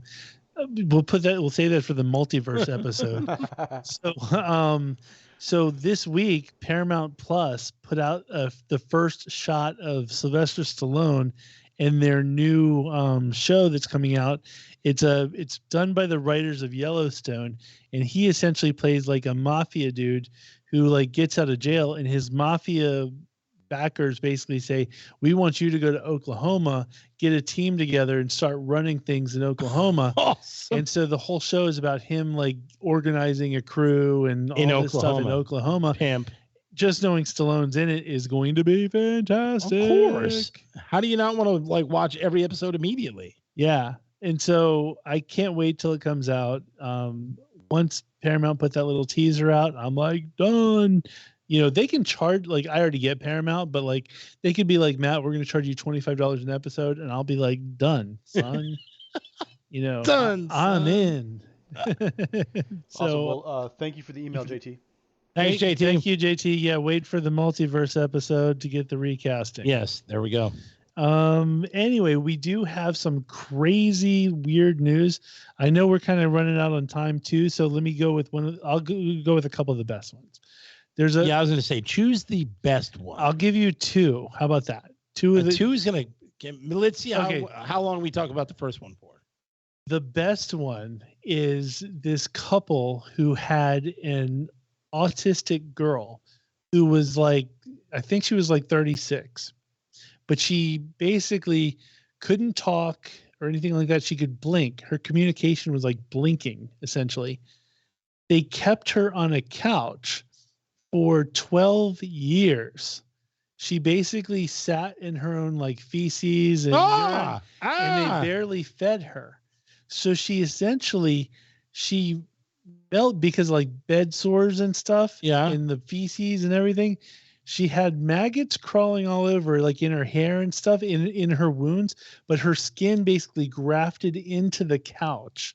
So she melted essentially into the couch. She died, like I said, it was like 12 years later, essentially. But it's like Metallica 1. No, I shouldn't have watched that picture. That's gross. Oh yeah, there's a picture of the couch. So it's like, no, I can't. I can't believe I saw that. It's like Metallica 1. If you think people who are listening, don't Google this. The picture. I think Brian probably put it on the screen. Oh my God, the picture will haunt. I shared it on the screen. Live. So like, it's awful what happened to this girl. Like, imagine it like Metallica 1. I don't want to imagine this at all. I'm done talking about it. You can't communicate. All you can do is blink, and yet you're sitting there. You're stuck in a couch. How is this the best weird story? This is horrifying. It's awful. Because it's real, it makes it really bad. But like, if it was in a horror movie and we had to see that, like a Saw movie, if it was in a horror movie, you would be like, oh my gosh. The worst you know me, I love horror movies because they're not real. The worst is the parents are out on like $300,000 bail. That was it. Oh, God, I can't. These parents, how do you sit for 12 years and you walk past a couch? I'm not even commenting. I'm going to the next story. That's awful. Oh, I can't believe you even told that story. It's a Saw. It's a Saw waiting to happen. No, it's not. It's gross and it's... Or 7. If it's a 7 again? Yeah.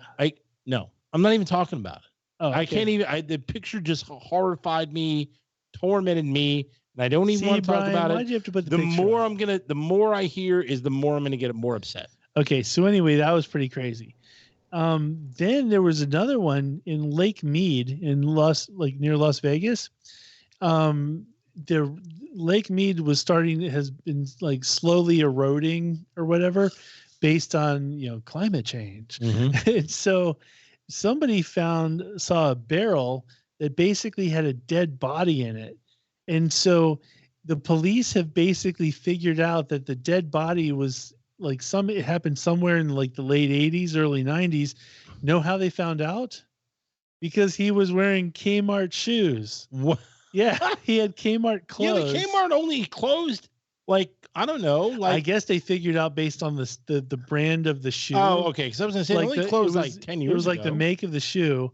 And so it was bones and clothes. So like the guy, it was bones. But it's fascinating that like the water just erodes and all of a sudden like the dead bodies are like in Vegas. Come on, you know how that goes. Oh, the dead bodies There's in gotta barrels. Be more than that. Like I'm assuming the guy who's dead in a barrel was probably there up to no have good. To be more barrels. Or more absolutely. Dead people. There's got to be. You don't just do that once. If you get away with it and you're like, oh, good, Lake Mead will never go down. and there's probably a bunch that are going to start floating back up. Man, so they identified him based on his sneakers. Yes, they were like, this guy got him from Kmart in like 1981 or like whatever. It's bad enough that this poor dude has to wear Kmart shoes in real life. Well, and back then he's in the got to day, go get Kmart whacked. was probably cool, right? You know, Kmart was never cool. Never cool? No, when Kmart first opened up, the first ribbon cutting of a Kmart, it was still crap. It was like I don't know. I mean, maybe it was like love going to Kmart when I was a kid. It was like Walmart. Was Walmart ever cool? Like, has Walmart ever been cool? I like getting stuff at Walmart. You buy it out of necessity, but you don't. Walmart was cool before it started getting Walmart's never customers as it does now. Walmart has never been like Macy's. When Walmart first opened, I used to go to Walmart. They had like a McDonald's inside. They had a Pizza Hut inside. You could get everything you want there. I could actually probably buy like a sweatshirt or something there when I was of a smaller size. Yeah, but you don't buy it because it's good quality. You don't but buy you wear it it for the gym or something. Or that's what I'm saying. It's never been. Nobody's going, oh, I'm going to shop at Kmart. Check out my new Kmart kicks. No one's doing that. Okay, fine. I don't know. Yeah. So anyway, they identified him based on Kmart. I thought that was a little fascinating. Did you know that the original owning group of Woolworths actually owned Foot Locker? Did not know that. I did not know that either. Boom. Okay, we'll end on this last one. And then we're done. Yes. That's it. So there was a health department worker. I thought we were done. I said we'll have one more. Sorry. I was feeling it. You realize this show is going to be like 18 hours. We'll make it work. We're on video. So anyway, this health department worker, she was basically investigating a pack of dogs that were attacking people. So she goes to investigate. She goes to the place. She gets attacked by the same dogs and gets killed, dunked off. Why would you go to a place that had reports of rabid dogs that killed people? Like if my boss was like, hey, you got to sign the rabid dog, situation. No, I'd be I like, quit. no, I don't think that's going to happen. I'll quit. Or I show up like with a gun. Yeah. And like, they did say that like, basically it was like seven dogs, they said, were euthanized on the spot, which clearly somebody was like shooting at them. But like still they got through and like attacked and ate her basically. Wouldn't that be one of the worst ways to go? Like bites? No, dog like bites? I would set up a cage, get in a cage, and then I would shoot from the cage to the dogs, and the dogs couldn't get me. Yeah, but I don't know what happened with her on that. That's a good point. You gotta get your protection first, and then. But I'm thinking dog bites. Like, have you been bitten in recently? No, I don't even want to think about getting bit by a dog. When my son was horrifying. When my son was like a little kid, he would like bite you when he was like 2. He just knew with the teeth and stuff. Bites actually hurt like hell. They do. Bites hurt. You forget because nobody gets bitten much in their real life. Bites hurt. Yeah, people don't get bitten on the regular. Like when you're a little kid, you do, and then when you have kids and they bite you, it hurts. So like I can't imagine you're getting teeth dug into your skin. A pack of dogs biting you to death. Awful. Yeah. Now that's a Saw scene. As long as Brian doesn't show it on the screen, I'll be fine with it. I know, right, Brian? Way to screw up the show. Oh my God, that was horrifying. Yeah, but that's why I want to end the show. I'm like literally more to my own. But she was one of the mortified. She was one of those situations where, like, where somebody's drowning and the person that jumps in to save them also drowns. Yeah, she's like that. Well, that happens. Remember, like the father who saved his 2 kids from drowning. Yeah. 2 kids survived and he's dead. Done. Yeah. If you can't save somebody, that's why I never say I'm going to save anybody, because I know my limitations. I will not save because I'm not going to be that person. Yeah, but I wouldn't. Here's the thing. It's no surprise that I'm not the biggest fan of dogs.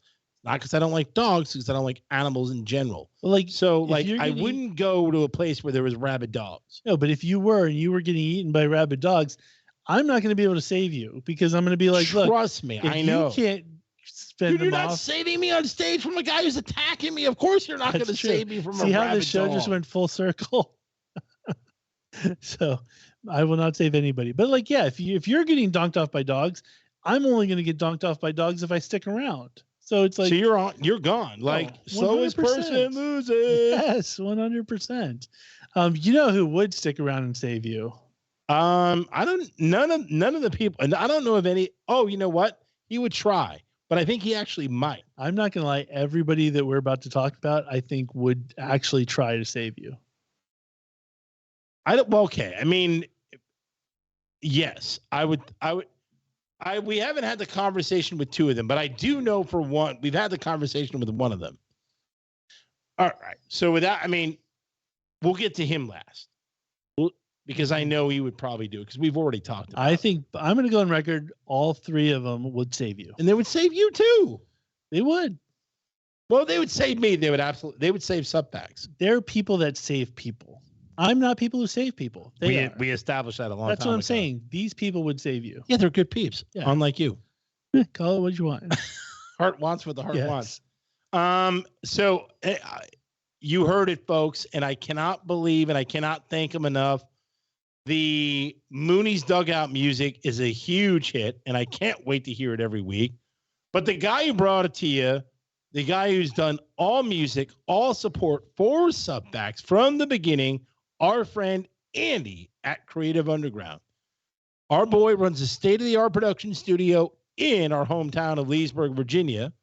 And not only does he do that, he builds specific client jobs. So if you want to have your kid featured in this like cool sporting thing where all his greatest hits, greatest moments, like if he's a hockey player or like during the draft, player, like the footage, absolutely, he would be awesome. Absolutely, he would have been like if he's done draft footage, I'm sure it would be like an A+. 100%. So he does video live stream events, he does youth events, corporate events. Unlike Ben, he does weddings and concerts.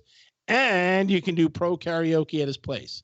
So all you got to do is take your fingers, get them on the keyboard, click www.creativeunderground.co, not .com. Bam. I feel like we should do that one more time. It got a little bit weird. So it's www.creativeunderground.co, not .com. There you go. I should like 18 W's. Yeah, that's what I just wanted to give. Yeah, I think Brian. Do you think anyone would be like, "Damn it, it's not working"? I know. Well, no. Fortunately for us, if our live video works, then Brian's actually putting the screen up of the real contact information, so we're good.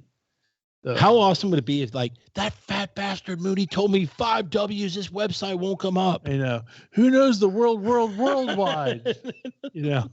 And so, okay, next up is Ben from KStreetPhotographyDC.com. He is an official SFer of Subpacks. SF, yes, he is. So yeah, Ben, KStreetPhotographyDC.com. Ben's an award-winning image builder and FAA certified pilot of drones. His company, K Street Photography, specializes in commercial real estate marketing, business headshots, personalized business branding, imaging, team imaging, corporate events. He needs to start supplying T-shirts. I'll buy one. I want a visor, actually. Ben wouldn't mess that up. I'm telling you, Ben knows. I want a visor. I guarantee you he could get better shirts than other people. I want a K Street Photography visor. Boom. So basically he does everything photography wise, except for weddings and bar mitzvahs. Except those. You can't count on him. But he can partner with Andy and they would do a double team. Oh, the synergy between those two, it's already insane. Already ridiculous. They've worked on each other's websites, all kinds of stuff. It's pretty off the hook. I think we're the ones that made it happen. I know Andy helped make us happen, but we're making all like the connections happen. So once again, Ben from KStreetPhotographyDC.com. We may as well call our show Connect the Dots because that's what we do. Connect dots all day long. We're bridge builders. I love it. Boom. Subpacks/bridge builders. That's like if we ever needed a new name. Bridge builders. Yeah, I think that's what we could be. But I can tell you what, the vehicles that goes over the vehicles that go over the bridges that we're building, every one of them is going to be cleaned by the same dude because the best guy in town, the best guy in the industry for cleaning vehicles, waxing vehicles, making vehicles look like $1 million is our boy BK at Big Dog Auto Detailing. 571-233-8716. You need to give him a call. No joke. Summer is right around the corner again. It's May. June's coming up. You want a fresh looking ride, you got to give them a call. I will say rain or shine at this point. I literally was talking to him today and I go, oh, well, tomorrow you should have off because it's raining. And he's like, oh, no, believe it or not, we're so booked that people are like, I just want the inside done. You can be in my garage and detail sure the inside. Here's the thing. I'm sure we can do a wax on the, as long as he gets it in the garage that is not being rained on. That's what I'm saying. He can do the cleaning. He can do the wax. And then as soon as it gets out in the rain, it's just going to beat up and fall right off. They're mobile. They come to you. But say, hey, if you just want your inside detailed, they're ready. Oh, my God. How awesome would you be getting, like, have new car smell? You wake up in the morning, you go into your car, you're like headed to work. You're like, Jesus, I'm headed to work. But you get new car smell. You're like invigorated. The inside and out will look like a brand new car. Once again, Big Dog Auto Detailing, 571-233-8716. Tell them the guys at Subfax sent you. Bam. And for those people who are watching us for the very first time on YouTube, live and in Technicolor, if you want to learn more about our show, definitely go to subfaxpodcast.com. We have merch available. We do. Beach towels for the summer. It is definitely T-shirts. Definitely want to capitalize on the beach towels. Plenty of time when you go to the water parks. Make sure you have your Subfax beach towel. And everyone will be jealous. They are actually almost sold out, so you better log on soon. Boom. And if you want to write into the show and be a part of our show, just like Rob and JT and Ben did this week, write us at subfaxpodcast@gmail.com. Once again, subfaxpodcast@gmail.com. Tell us you love us. Tell us you hate us. Give us some ideas. And make sure that you like and subscribe on the YouTube. If your friends come to you and say, hey, what is that cool podcast you're listening to or watching? You can tell them about us. You can say that we're on every major platform, Apple Podcast. And you can tell them that Matt doesn't normally lose his voice by the end of the episode. You can say that. I've been talking all day long. Yeah. So iHeartRadio, Spotify, all the good, Stitcher, Deezer, Apple Podcast, Samsung Podcast. Yes, we're on everything. So make sure you tell your friends to like and subscribe. Do it, folks. Do it. With that being said, I think we've said it all, and I'm about to lose my voice. So everybody stay safe out there, and we will see you next week. Till next time. Boom.